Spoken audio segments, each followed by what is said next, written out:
9 अक्टूबर को आपके राशि के स्वामी शुक्रदेव का राशि परिवर्तन होने वाला है और ये राशि परिवर्तन उनकी नीच की राशि में होगा, कन्या राशि में।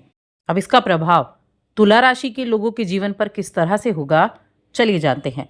जय माता दी दोस्तों, आप सभी का स्वागत है हमारे YouTube चैनल अमृता एस्ट्रो में। देखिए, शुक्रदेव की जब हम बात करते हैं तो इनको दैत्य गुरु कहा गया है, लेकिन अगर आप अपनी कुंडली में देखें, यानी हम सभी की कुंडली में शुक्रदेव प्रेम के कारक हैं, सुंदरता के कारक हैं, कला के, भौतिक सुखों के कारक कहे गए हैं। मीन राशि में ये उच्च के होते हैं और कन्या राशि में इनको नीच का कहा गया है। अब देखिए, जब भी कोई ग्रह उच्च का होता है तो वो अपने रिजल्ट देने में, यानी अच्छे रिजल्ट देने में सक्षम होता है, और जब वही ग्रह नीच का आ जाता है तो उसकी जो पॉजिटिविटी है ना, उसमें थोड़ी कमी देखने को मिलती है। अब क्या होगा, अब 9 अक्टूबर को शुक्रदेव का राशि परिवर्तन कन्या राशि में, उनकी नीच की राशि में हो जाएगा और ये एक राशि में लगभग 25 दिन के आसपास रहते हैं। तो इनका नीच का होना, और आपकी राशि के स्वामी होते हैं तुला राशि के जातकों के लिए तो इनका नीच की अवस्था में जाना और साथ में आपके 12वें घर में जाना कई चीज़ों को प्रभावित करने वाला है। कुछ चीज़ें हो सकता है आपके लिए जीवन में अच्छी भी हो जाएं, लेकिन कुछ चीज़ों में सावधानी भी रखनी होगी। तो किस तरह के रिजल्ट आपको देगा, और साथ ही कोई भी ग्रह जब किसी राशि में जाता है तो उसका एक अलग इफेक्ट भी होता है। अब देखिए, कन्या राशि क्या है? कन्या राशि है बुध की राशि।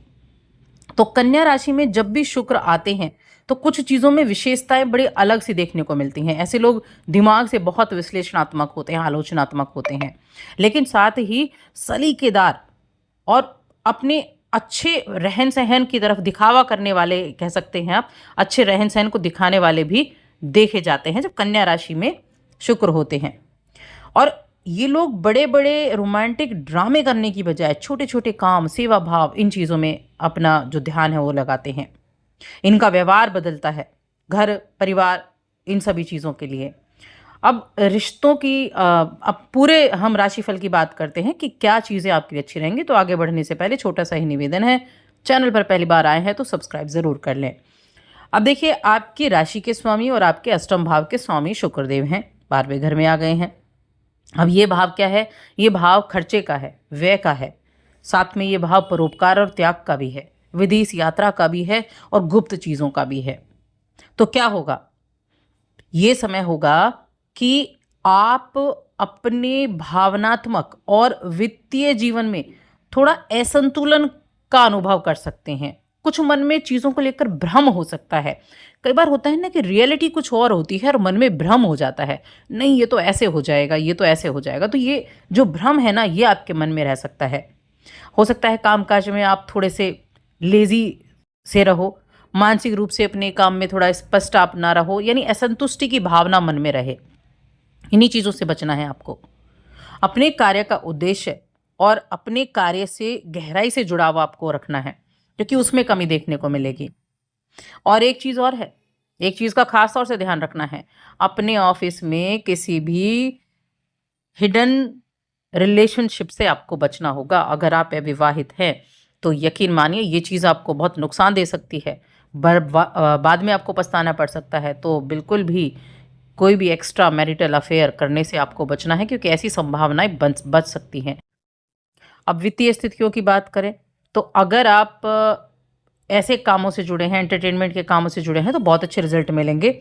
और साथ ही इस टाइम पीरियड में आप विलासिता, मनोरंजन और दिखावा, इसके चक्कर में खर्चा भी बहुत करने वाले होते हैं। यानी कि आप दिखावे के चक्कर में अपना बहुत सा खर्चा कर लेंगे। अब इस दौरान 12वें भाव में अच्छी चीज़ें क्या होंगी, तो देखिए 12वें भाव में अगर आप देखें तो काल पुरुष की कुंडली में उच्च के हो जाते हैं शुक्रदेव, लेकिन यहाँ पर ये नीच के हो रहे हैं। लेकिन उसके बावजूद आपको भोग विलास के बहुत मौके मिलेंगे, अपने कुछ लग्जरी आइटम्स के खरीदने के मौके मिलेंगे, इच्छाओं को पूरा करने के मौके मिलेंगे, लेकिन सब में खर्चा होगा। तो थोड़ा सा बस अपनी आर्थिक स्थिति पर ध्यान रखना है और अपने स्वास्थ्य पर ध्यान रखना है, क्योंकि शुक्र की दृष्टि यहाँ से छठे घर पर होने वाली है। आप उतना खर्च करें जितने की ज़रूरत है या जितनी आपकी क्षमता है। जहां आप अपनी क्षमता से बाहर निकलेंगे वो आपको तकलीफ दे बन जाएगा। इसीलिए चीज़ें अनुकूल कब रहेंगी? चीज़ें अनुकूल तब रहेंगी जब आप अपनी जेब देखकर खर्चा करेंगे। अब 12वां भाव तो विदेश का भाव भी कहा गया है। विदेश यात्रा करवाने में आपको ये गोचर मददगार रहेगा। मनोरंजन के मौके आपको देने वाला रहेगा। कई मामलों में आर्थिक लाभ भी मिल सकते हैं, विशेषकर अचानक से चीज़ें बदलना, क्योंकि अष्टम भाव अचानक से होने वाली गुप्त रहस्यमयी चीज़ें होती हैं। और 12वां और अष्टम भाव दोनों ही विदेश के भाव भी कहे गए हैं। तो कई मामले में अचानक से आपको मौके मिलेंगे और अचानक से लाभ भी मिलेगा। और इस दौरान हेल्थ का अच्छे से ध्यान रखना है, क्योंकि आपकी राशि के स्वामी हैं। और राशि के स्वामी जब नीच के होते हैं तो कहीं ना कहीं हेल्थ प्रॉब्लम आपको देखने को मिलती हैं। इसीलिए थोड़ा हेल्थ का ध्यान रखना है। कंफ्यूज नहीं होना है किसी भी स्थिति में। कोई भी कार्य है, आप कंफ्यूज जहाँ होंगे वहाँ आपको अपने जो आपके बड़े हैं, जो काम से रिलेटेड आपके विशेषज्ञ हो गए, उनसे आपको सलाह मशवरा कर लेना है। और ये आपके लिए समझदारी रहेगी, क्योंकि कन्या राशि बुध की राशि है, समझदारी दिखाने की राशि है। और जब आप समझदारी से काम लेंगे, ऐसे ताव में आकर नहीं, समझदारी से काम लेंगे, तो नेगेटिव रिजल्ट से आसानी से बच सकते हैं। आपको अनुकूल रिजल्ट प्राप्त हो सकते हैं। इसीलिए सावधानी आपको ज़्यादा ज़रूरी रहने वाली है। अब रिलेशंस में क्या रहेगा, क्योंकि लव रिलेशन के कारक भी तो शुक्रदेव हैं, प्रेम के कारक। तो लव रिलेशन में आप अपने साथी को आदर्श रूप में देखने लग सकते हैं। आदर्श रूप में देखें, और जो कि मैंने कहा, ऑफिस में एक्स्ट्रा मैरिटल अफेयर से भी बचें आप। और जब आप अपनी आपकी अपेक्षाओं पर वो खरे नहीं उतरेंगे, तब आपको हो सकता है कि थोड़ा सा आपके मन को थोड़ा दुखी देखने को मिले। लेकिन फिर भी यहाँ आप जितना अधिक अपने पार्टनर के प्रति लॉयल रहेंगे, उतना ज़्यादा अच्छा रहेगा। आप अंतर्मुखी ना रहकर अपने बहिर्मुखी स्वभाव का लोगों के सामने लेकर आएं, तो आपके लिए बहुत अच्छा रहेगा। अपने आप को बेहतर समझें। देखिए, हर व्यक्ति ना अपने आप को बेहतर तरीके से जानता है, अपनी कमियां भी और अपनी खूबियां भी। इसीलिए आपको अपनी खूबियों पर ध्यान देना है, अपनी कमियों पर ध्यान नहीं देना है, अपने काम पर ध्यान देना है।